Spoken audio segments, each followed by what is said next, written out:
यह MS paint application है जो इमेज बनाने और बनी हुई इमेज में एडिट करने के काम में ली जाती है।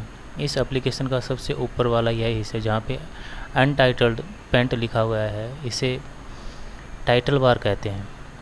यहाँ से लेकर यहाँ तक ये पूरी पट्टी टाइटल बार कहलाती है। इस पट्टी में ऊपर वाला यहाँ पे जो बटन दे रखा है जिस पे माइनस का सिंबल है, इसे मिनिमाइज बटन कहते हैं। ये दूसरा बटन रीस्टोर बटन कहलाता है। इस बटन के द्वारा इस एप्लीकेशन को छोटा या बड़ा किया जा सकता है। तीसरा बटन जो रेड कलर का है, इसे क्लोज बटन कहते हैं। इस बटन के द्वारा इस एप्लीकेशन को बंद किया जा सकता है। टाइटल बार के जस्ट नीचे ये जो पट्टी है जहाँ file, edit, view, image, colour, help लिखा गया है, इसे मेन्यू बार कहते हैं। मेन्यू बार के जस्ट नीचे यह जो पट्टी है, इस पट्टी को टूल बॉक्स कहा जाता है। यहाँ पर वो पूरे टूल मौजूद हैं जिनके द्वारा एक इमेज को बनाए या फिर उसमें एडिट किया जा सकता है। टूल बार के जस्ट नीचे जहाँ पे हम कलर देख रहे हैं, यह हिस्सा कलर बॉक्स कहलाता है। कलर बॉक्स के जस्ट नीचे जहाँ फॉर हेल्प लिखा गया है, इस पट्टी को हम स्टेटस बार कहते हैं। एमएस पेंट एप्लीकेशन में कोई भी चित्र बनाने के लिए हमें ये टूल काम में लेने पड़ते हैं।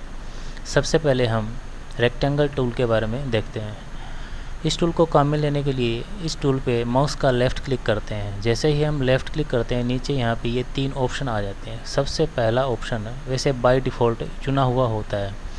इस ऑप्शन पे क्लिक करके हम पेज पे आकर माउस के लेफ़्ट क्लिक को दबाए रखते हैं और आगे बढ़ते रहते हैं, तो एक चौकोर आकृति बन जाती है। दूसरा ऑप्शन सेलेक्ट करके जब हम चौकोर आकृति बनाते हैं तो पीछे का हिस्सा दिखाई नहीं देता, अर्थात सफ़ेद हो जाता है। तीसरे ऑप्शन के द्वारा जब हम चौकोर आकृति बनाते हैं तो उसी रंग की बनती है जो रंग हमने चुन रखा है। उसके बाद टूल हम एलिप्स टूल के बारे में पढ़ेंगे। इस टूल के द्वारा गोल आकृति बनाई जा सकती है। सबसे पहला ऑप्शन सेलेक्ट करके जब हम आकृति बनाएंगे तो हमें पीछे का हिस्सा दिखाई देगा। सेकंड नंबर ऑप्शन क्लिक करके आकृति बनाएंगे तो हमें पीछे का हिस्सा दिखाई नहीं देगा, सफ़ेद हो जाएगा। और तीसरे नंबर के ऑप्शन से जब हम गोल आकृति बनाते हैं तो उसी रंग की बनती है जो हमने चुन रखा है। वैसे ही राउंडेड रेक्टेंगल टूल होता है। इस टूल को काम में लेने के लिए माउस का लेफ़्ट क्लिक यहाँ किया जाता है। माउस का लेफ़्ट क्लिक करते ही यहाँ पे भी 3 ऑप्शन अवेलेबल होते हैं। पहला ऑप्शन सेलेक्ट करके जब हम आकृति बनाते हैं तो चौकोर कोने कटे हुए आकृति बनती है। दूसरा ऑप्शन काम में लेकर हम जब आकृति बनाते हैं तो पीछे का हिस्सा दिखाई नहीं देता है। और तीसरा ऑप्शन सेलेक्ट करके जब हम आकृति बनाते हैं तो उसी कलर की बनती है जो कलर हमने चुन रखा है। इन टूल के अलावा यहाँ पे एक टूल और दे रखा है जो लाइन कहलाता है। इस टूल को सेलेक्ट करो। सेलेक्ट करने के बाद में अगर हमें सीधी लाइन खींचनी है तो माउस के लेफ़्ट क्लिक को पकड़े रखो और खींचते चलो। जितनी बड़ी लाइन बनानी है वहाँ तक खींचो और फिर छोड़ दो, जिससे सीधी लाइन बन जाएगी। उससे नेक्स्ट टूल जो है वो है कर्व। इस टूल के द्वारा जब हम सीधी लाइन खींचते हैं और इस लाइन को अगर हमें यहाँ से बीच में से मोड़ना है तो यहाँ पे आके माउस का लेफ़्ट क्लिक कर दो और उसे पकड़े रखो जब तक कि आपके द्वारा इच्छित आकृति बन ना जाए। जब आकृति बन जाए तो माउस के लेफ़्ट क्लिक को छोड़ दो। यह आकृति ऐसी कैसी रह जाएगी। यहाँ पे बीच में एक पॉलीगॉन नाम का टूल और है।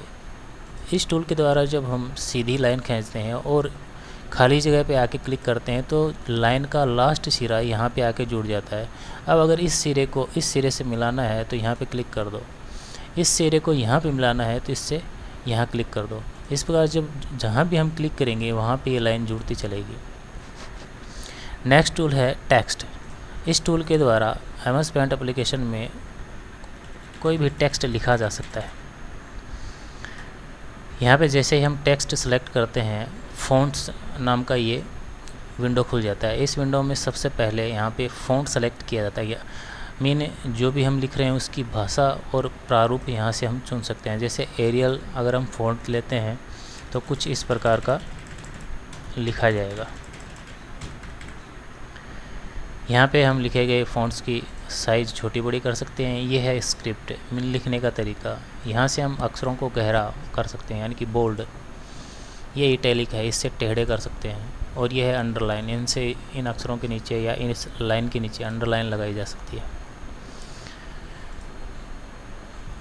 नेक्स्ट टूल है आपका एयर ब्रश। इसके द्वारा जो भी कलर हमने चुन रखा है उस कलर का बुरादे के रूप में अगर हमें पेज में डालना है तो हम माउस का लेफ़्ट क्लिक जहाँ पे भी करेंगे वहाँ पे बुरादा डल जाएगा। अगर हम लगातार डालते हैं, लगातार लेफ़्ट क्लिक दबाए रखते हैं तो कुछ इस प्रकार बुरादा ये डालता चलता है। ज़्यादा डालना है तो यहाँ पे ये ऑप्शन सेलेक्ट कर लो, इससे भी ज़्यादा डालना है तो ये ऑप्शन सेलेक्ट कर लो, इससे ज़्यादा बुरादा डाल देगा। नेक्स्ट टूल है आपका पेंसिल। अगर हमें आड़ी टेढ़ी लाइनें खींचनी है, पतली आड़ी टेढ़ी लाइन खींचनी है तो हमें कच्ची पेंसिल काम ले सकते हैं। उसके बाद है आपका ब्रश। इससे कच्ची पेंसिल की तरह ही है लेकिन इससे मोटी लाइनें लिखी जाएंगी। यहाँ पे और भी ऑप्शन दे रखे हैं, जैसे इससे भी मोटी अगर लाइन लेनी है हमें तो ये ऑप्शन यहाँ पे क्लिक कर दो, इस पॉइंट को पकड़ लो और भी मोटी हो जाएगी। और भी पॉइंट्स हैं, इनमें से पतली मोटी अलग अलग शेप की लाइनें खींची जा सकती हैं। ये मैग्नीफायर है। इससे इमेज का जो भी हिस्सा आप बड़ा करके देखना चाहते हो तो सबसे पहले इस टूल पे क्लिक करो। क्लिक करने के बाद में जहाँ पे इमेज बना रखी है उस हिस्से पे आओ और माउस को लेफ़्ट क्लिक कर दो। अब ये बड़े बड़े आकृति में सारी इमेज हो जाएगी। वापस छोटा करना है तो वापस मैग्नीफायर पे क्लिक करो और वापस इमेज पे जाके माउस का लेफ़्ट क्लिक कर दो। ये इरेज़र है। अगर आपको मिटाना है इमेज में से कोई हिस्सा तो इरेज़र ले सकते हो। इस इरेज़र की आकृति अगर बड़ी करनी है तो कीबोर्ड में कंट्रोल की और प्लस की दबाते हैं, इससे ये बड़ा हो जाएगा। और अगर छोटा करना है तो कंट्रोल प्लस माइनस की दबाते हैं, इससे छोटा हो जाएगा। इरेज़र के द्वारा आप इमेज का कोई भी हिस्सा मिटा सकते हो। इस टूल के बाद में यह टूल जो है इसे सेलेक्ट टूल कहते हैं। इसे चुनकर आप इमेज का कोई भी हिस्सा चुन सकते हो। जैसे आपने ये इमेज का ये हिस्सा चुना, सेलेक्टर के द्वारा जो भी हिस्सा आप चुनोगे उसे आप डिलीट कर सकते हो या फिर उठा के इधर उधर घुमा सकते हो। सेलेक्ट और ये टूल है आपका फ्री फ्रॉम सेलेक्ट। मान लो हमने यहाँ पे एक आकृति बनाई, ये आकृति है। इस आकृति में अगर आप सेलेक्ट टूल लेके कोई भी हिस्सा चुनते हो तो ये चौकोर आकृति में चुनेगा। इसे पकड़ के आप किधर भी ले जा सकते हो। लेकिन अगर आपको चौकोर आकृति के अलावा कोई हिस्सा चुनना है, जैसे ये टूल पकड़ो और इससे जैसी आकृति आपको चाहिए वैसी आकृति आप चुन सकते हो। ये आकृति ले ली, अब इसको पकड़ो और यहाँ से बाहर करो। अब इस आकृति में और जो सेलेक्ट टूल से जो चुनी गई थी यह चौकोर आकृति चुनता है और इससे आप कोई भी किसी भी आकार की आकृति चुन सकते हो। एक बीच में टूल है जिसे पिक कलर कहते हैं। यह टूल किसी भी हिस्से से कलर सोखने के काम आता है। जैसे मान लो कोई भी इमेज है, एग्जांपल है, जैसे मैं एक बाहर से इमेज खोलता हूँ।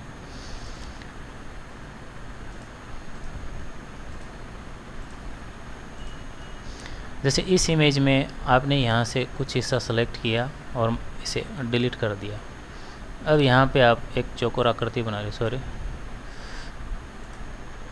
ये चौकोर आकृति बना रहे। इस आकृति में आपको यहाँ से जो फूल का ऊपरी हिस्से का जो कलर है ये कलर भरना है।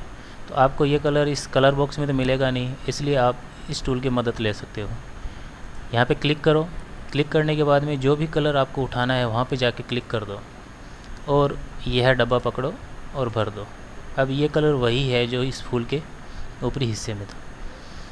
इस प्रकार ये फिल विद कलर ये टूल काम आता है किसी भी आकृति में आपको अगर कलर भरना है।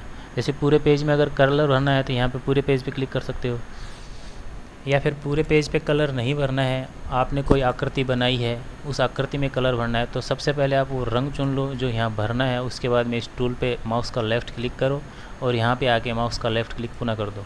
इससे जैसे अभी आपने रेड कलर चुना था ये रेड कलर यहाँ पे भर गया। अगर ये डब्बा कहीं से कटा होता, मान लो जो भी डब्बा आपने बनाया है ये डब्बा कहीं से कटा था, जैसे मैंने यहाँ पे एक डब्बा बनाया और इस डब्बे को यहाँ से थोड़ा सा कोने से काट दिया। अब अगर आप कलर भरते हो तो ये पूरे पेज में बिखर जाता है। इस प्रकार इस टूल से कलर अगर भरते हो तो एक 4 दीवारी होनी ज़रूरी है, जिससे उस 4 दीवारी में कलर आएगा, वरना ये पूरे के पूरे पेज में कलर बिखर जाएगा।